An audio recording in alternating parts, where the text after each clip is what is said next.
দেখুন বন্ধুরা, এই পাখিগুলো আমাদের এখানে আসে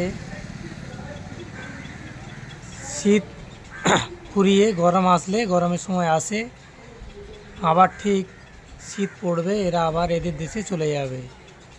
আমরা এদেরকে বলি শামখোল বা বড় বক। দেখতে পাচ্ছেন, এদেরকে আবার কেউ বলে পরিযায়ী পাখি।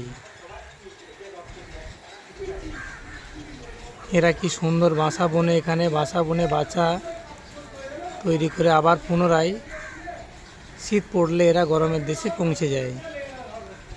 এখন বৃষ্টি হচ্ছে,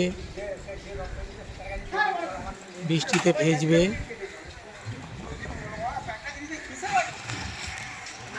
আজকের আবহাওয়া খুব খারাপ, বৃষ্টি পড়ছে।